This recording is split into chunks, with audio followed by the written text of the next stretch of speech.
আসসালামু আলাইকুম প্রিয় শিক্ষার্থীরা, কেমন আছো? আশা করি ভালো আছো। আলহামদুলিল্লাহ, আমিও ভালো আছি। অনলাইন ক্লাসে তোমাদের সবাইকে স্বাগতম জানিয়ে আজকের ক্লাসটি শুরু করছি। Milestone school and college, sector 9, বালক শাখা, মিডিয়াম বাংলা, সপ্তম শ্রেণীর বাংলা প্রথম পত্র নিয়ে আমি তোমাদের সামনে চলে এসেছি।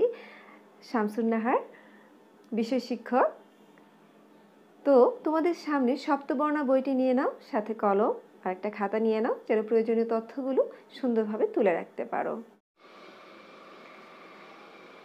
আরেকটি বিষয় তোমাদেরকে একটু বলছি যে তোমাদের অ্যাসেসমেন্ট পরীক্ষার পর আজকে তোমাদের সাথে আমার প্রথম ক্লাস, আর প্রথম ক্লাস এবং নতুন ক্লাস বার্ষিক পরীক্ষার প্রস্তুতির জন্যে। তো এই কারণে আমরা পুরো পাঠ যাচাই আর যাব না, সরাসরি নতুন পাঠে চলে যাব। তো নতুন পাঠে কি আছে, আজকে কোন বিষয় সম্পর্কে আলোচনা করব, চলো তাহলে সরাসরি চলে যাই।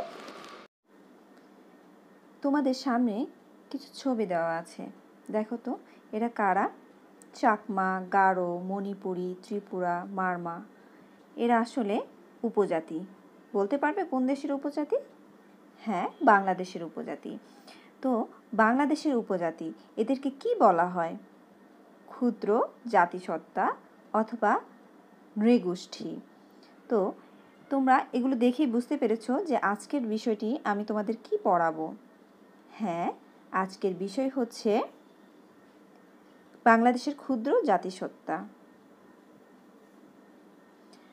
আর আজকের পাঠ পৃষ্ঠা 55 থেকে 57 মণিপুরী পর্যন্ত এবং লেখক পরিচিতি।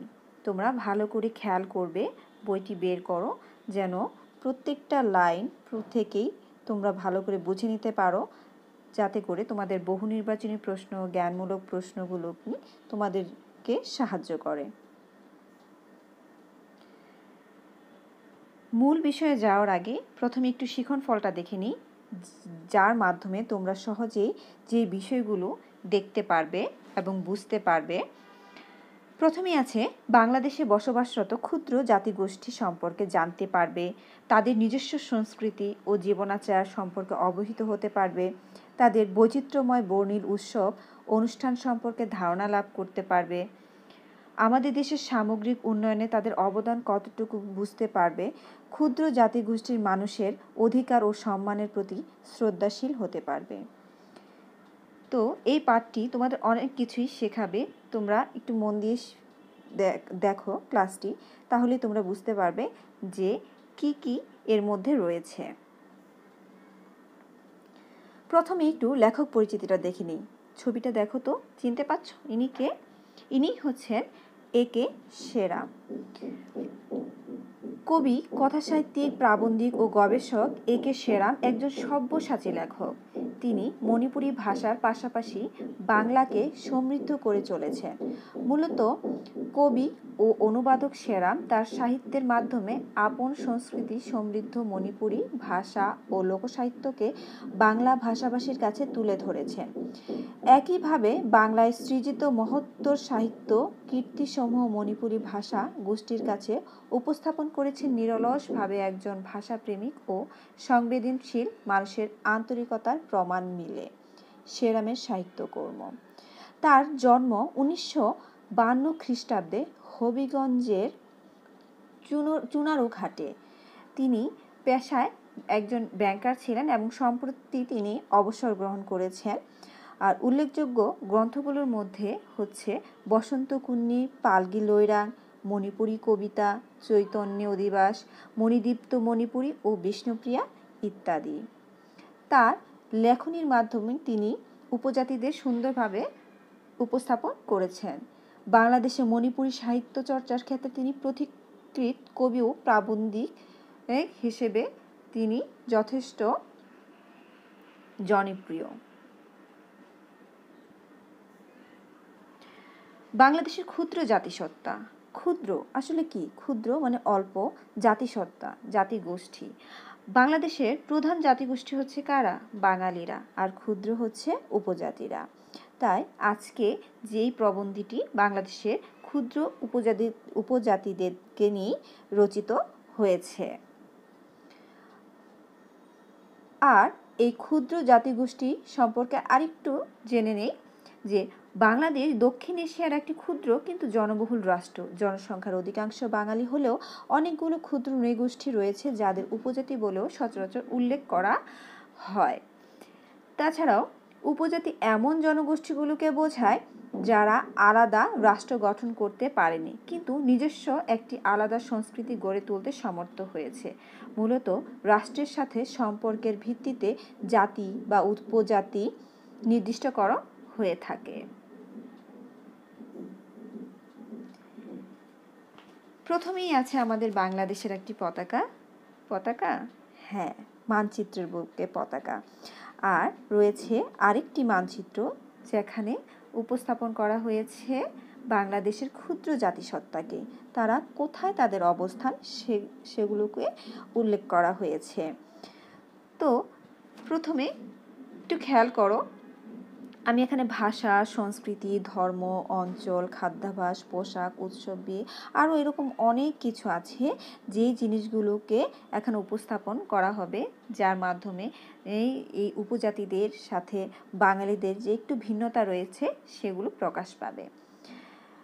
তারপরেও আমরা কিন্তু সবাই একই স্বাধীন দেশে বসবাস করি, একজন আরেকজনের সাহায্যে এগিয়ে আসি। আমাদের প্রিয় মাতৃভূমি এই বাংলাদেশ বহু জাতি, বহু ভাষা ও বহু সংস্কৃতির একটি দেশ। এখানে প্রধান জনগোষ্ঠী বাঙালির পাশাপাশি রয়েছে প্রায় অর্ধশত ক্ষুদ্র জাতিসত্তা, অর্ধশত, খেয়াল রাখবে। তেমনি দেশের প্রধান ও রাষ্ট্রভাষা বাংলার পাশাপাশি রয়েছে অনেক ভাষা এবং ওইসব জাতিগোষ্ঠীর নানা বর্ণের বিচিত্র সংস্কৃতি। তারপরও আমরা সবাই জাতীয়তার পরিচয় এক এবং দেশকে ভালোবাসার ক্ষেত্র ঐক্যবদ্ধ। বৈচিত্র্যের মধ্যে এই যে একতার শক্তি, এটি আমাদের বাংলাদেশকে সুন্দর ও বর্ণময় করে তুলেছে, তাই না? দেখা যায় এই কোনো একটা সমস্যা হলে আমরা আমাদের দেশের প্রতিটি মানুষই ঝাঁপিয়ে পড়ি বিভিন্ন সমস্যাকে সমাধান করার জন্য। বাংলাদেশে বসবাসরত ক্ষুদ্র জাতিসত্তার সংখ্যা নিয়ে ভিন্ন ভিন্ন মত রয়েছে, তবে সাধারণভাবে এই সংখ্যা 46টি বলে অনুমিত। কয়টি? 46টি, খেয়াল রাখবা, কয়টি? 46টি। ওকে। পার্বত্য চট্টগ্রামের রাঙামাটি, খাগড়াছড়ি ও বান্দরবনের বিভিন্ন পাহাড়ি জনপদ ছাড়াও দেশের সমতল ভূমি যেমন কক্সবাজারের পটুয়াখালী, বরগুনা, ময়মনসিংহ, জামালপুর, টাঙ্গাইল, বরগুনা, রাজশাহী, পাবনা, দিনাজপুর ও সিলেট অঞ্চলে প্রধানত এদের বসতি। এই সব জনগোষ্ঠী শত শত বছর ধরে এই ভূখণ্ডে বসবাস করছে। তাদের প্রায় প্রত্যেকেরই রয়েছে নিজস্ব ভাষা, সাহিত্য, সংস্কৃতি। প্রতিটি জাতিগোষ্ঠীর কাছে তাদের ভাষা ও সংস্কৃতি খুবই প্রিয়। তো উপজাতিদের মধ্যে যে তাদেরকে আলাদাকরণ করা হয়েছে তাদের সাহিত্য, সংস্কৃতি, ভাষা, পোশাক, উৎসব, বিয়ে সব কিছু নিয়ে তাদেরকে আলাদা করেছে একজন আরেকজন থেকে।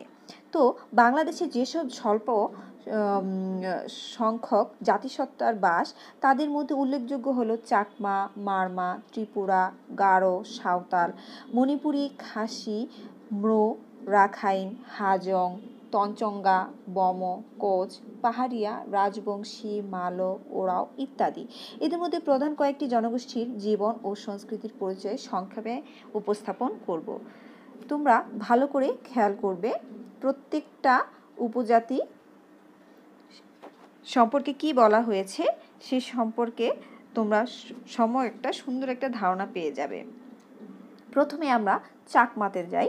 দেখো চাকমা আর বসতিটা কোথায় এবং তাদের ভাষা, পরিবার, ধর্ম নিয়ে এখানে সুন্দরভাবে আলোচনা করে দেবে। এখানে আমি সংক্ষিপ্ত আকারে লিখে দিয়েছি, এছাড়া আমি বৃহত্তর একটু আলোচনা করে দিব, তোমরা ভালো করে খেয়াল করো। যে মঙ্গোলীয় জনগোষ্ঠীর অন্তর্গত চাকমাদের প্রধান বসতি হচ্ছে পার্বত্য চট্টগ্রামের রাঙামাটি, খাগড়াছড়ি ও বান্দরবন জেলায়। নিজেদের মধ্যে তারা চাংমা হিসেবে বা চাংমা নামে পরিচিত। তারা আর্য ভাষাগোষ্ঠীর অন্তর্ভুক্ত। তাহলে তাদের ভাষা কি? আর্য ভাষা। তাদের নিজস্ব হরফও রয়েছে। হরফ বলতে কি বোঝায়? বর্ণ রয়েছে। চাকমারা পিতৃতান্ত্রিক। পিতৃতান্ত্রিক মানে বাবা কেন্দ্রিক, তাই না? আচ্ছা, পিতাই পরিবারের প্রধান। চাকমা সমাজের প্রধান হলেন রাজা। খেয়াল রাখো, চাকমা সমাজের প্রধান কে? রাজা। গ্রামের প্রধান হলেন কারবারি। তাহলে দুইটা জিনিস খেয়াল রাখবা, প্রধান হলেন রাজা সমাজের, আর গ্রামের প্রধান হচ্ছে কারবারি। গ্রামের যাবতীয় সমস্যা তিনি নিষ্পত্তি করেন। চাকমারা প্রধানত বৌদ্ধ ধর্মের হয়ে থাকে। প্রকৃতি পূজাও করে থাকে কিছু কিছু চাকমা। তাদের পরিধান এবং তাদের বিয়ে, প্রধান খাদ্য, লোকনৃত্য, এগুলো একটু খেয়াল করো যে বিয়ের সময় বরের অভিভাবককে ঘটক সহ পরপর 3 বার কনের বাড়িতে যেতে হয়। খুব মজার বিষয় না? আর তাদের প্রধান খাদ্য হচ্ছে কি? তাদের প্রধান খাদ্য হচ্ছে ভাত, মাছ, মাংস, শাকসবজি। হ্যাঁ, তাছাড়া তাদের লোকনৃত্যগুলো আছে ঝুম নাচ ও বিজু নাচ। হ্যাঁ, তারপর উৎসবের মধ্যে আছে ফুল বিজু ও মূল বিজু। এখানে আমি কয়েকটা ছবির মাধ্যমে দিয়ে দিচ্ছি। দেখো যে চাকমারা নৃত্যরত চাকমা নারী পুরুষরা সবাই নাচ করছে। হ্যাঁ, তারপর এখানে আছে যে চাকমা পুরুষেরা ধুতি ও মহিলারা পিনন পরিধান করে থাকে। হ্যাঁ, পুরুষেরা নিজেদের তাতে তৈরি সিলম জামা পরে, আর মেয়েরা খাদিকে ওড়না হিসেবে ব্যবহার করে থাকে। তো তারা নিজেরাই তাদের পরিধানীয় পোশাকগুলো বুনন করে থাকে। চাকমা জীবনে নানা পর্যায়ে বিভিন্ন লৌকিক আচার অনুষ্ঠান থাকে। বিয়ের সময়, একটু আগেই বলেছিলাম কি বিয়ের সময় কি অভিভাবকরা ঘটক সহ কনের বাড়ি 3 বার যাওয়া আসা করে, প্রতিবারই বিভিন্ন ধরনের চুয়ানি, পান সুপারি ও পিঠা নিয়ে যেতে হয়। এরপরে তাদের উৎসবগুলোর মধ্যেই একটু আগেও বলেছি যে তারা বিজু উৎসবটা তাদের মধ্যে প্রধান উৎসব। এখানে দেখো ছবির মধ্যে দেখানো হচ্ছে যে চাকমা মেয়েরা নদীতে ফুল ভাসাতে যাচ্ছে, ফুলগুলো ভেসে যাচ্ছে, তাই না? আচ্ছা, এরপরে আমরা চলে যাব এক গারো উপজাতিতে। আমরা গারো সম্প্রদায় একটু দেখে নেই যে গারো জনগোষ্ঠীর প্রধান বসতি কোথায়। আচ্ছা, ময়মনসিংহ, টাঙ্গাইল ও সিলেট অঞ্চলে হচ্ছে তাদের প্রধান বসতি। মঙ্গোলীয় জনগোষ্ঠীর অন্তর্গত গারোরা হচ্ছে মাতৃসূত্রীয়। এই যে পরিবারের প্রধান হচ্ছে মা, মাতৃতান্ত্রিক, আর মায়ের পদবি তারা সন্তানটিরা ধারণ করে। মেয়েরা পরিবারের সম্পত্তির মালিক হয়। বিবাহের পর স্ত্রীর বাড়িতে গিয়ে বসবাস করা হচ্ছে কারা? বরেরা। একই গোত্রে বিবাহ কিন্তু তাদের নিষিদ্ধ। গারোদের নিজস্ব ধর্ম আছে। এটি এক ধরনের প্রকৃতি পূজা। প্রকৃতিকে তারা পুজো করে। এদের জীবিকা নির্বাহটা কিসের মাধ্যমে করে? কৃষিজীবী। তারা কৃষিজীবী এবং তারা পাহাড়ি এলাকায় জুম চাষ করে হচ্ছে তাদের প্রধান কাজ, বা জুম চাষই হচ্ছে পাহাড়ে বসবাসকারী গারোদের প্রধান কাজ। আর সমতল ভূমির গারোরা নারী ও পুরুষ একসাথে সাধারণ নিয়মে কৃষিকাজ করে। গারোরা জন্ম থেকে মৃত্যু অবধি জীবনের নানা পর্যায়ে বিভিন্ন ধর্মীয় সামাজিক আচার অনুষ্ঠান পালন করে থাকে। অলঙ্কারও ব্যবহার করে থাকে তারা অনেক। গারো সংস্কৃতিতে গীত, বাদ্য ও নৃত্য খুবই গুরুত্বপূর্ণ। তাদের নিজস্ব কিছু বাদ্যযন্ত্র আছে। ফসল বোনা, নবান্ন, নববর্ষ ইত্যাদি উপলক্ষে বিভিন্ন উৎসবের আয়োজন করা হয়। ওয়ানগালা গারোদের একটি জনপ্রিয় উৎসব। এখানে একটি ছবির মধ্যে দেখছো যে সব নারী পুরুষরা হাতে একটা বাদ্যযন্ত্র নিয়ে নাচ করছে। এটাই তারা ওয়ানগালা উৎসবের একটি চিত্র। এখন তোমাদের যে বিষয়টি আছে সেটি হচ্ছে মারমা। তো মারমা সম্প্রদায়ের লোকদের সম্পর্কে এখন একটু ভালো করে একটু জেনে নেই যে মঙ্গোলীয় জনগোষ্ঠীর অন্তর্গত মারমাদের প্রধান বসতি হচ্ছে পার্বত্য চট্টগ্রামের বান্দরবন, রাঙামাটি ও খাগড়াছড়িতে। তাদের নিজস্ব ভাষা রয়েছে। তাদের ভাষা হচ্ছে মঙ্গোলীয় ভাষা এবং তাদের নিজস্ব বর্ণমালাও আছে। মারমারা প্রাচীনকাল থেকেই বৌদ্ধ ধর্মাবলম্বী। তারা বিয়ের সময় ধর্মীয় ও লোকাচার মিলিয়ে নানা অনুষ্ঠান পালন করে। নিজেদের গোত্রে বিবাহকে মারমা সমাজে উৎসাহিত করা হয়। কিছুক্ষণ আগে গারো সম্প্রদায় যখন আমরা পড়েছি বা গারো জনগোষ্ঠী, তখন কি দেখেছি? তখন দেখেছি যে তারা নিজেদের গোত্রে বিয়ে নিষিদ্ধ করেছে এবং মা প্রধান, হ্যাঁ, আর মারমা হচ্ছে পিতৃতাত্ত্বিক, পিতাই প্রধান এখানে। আর বিয়ের পর গারোরা দেখা যাচ্ছে যে বর কনের বাড়িতে স্থায়ী হয়, আর এখানে তারা ইচ্ছা করলে তারা যে কোনো বাসায় হয় কনের বাড়ি অথবা বরের বাড়ি তারা থাকতে পারে বা বসবাস করতে পারে।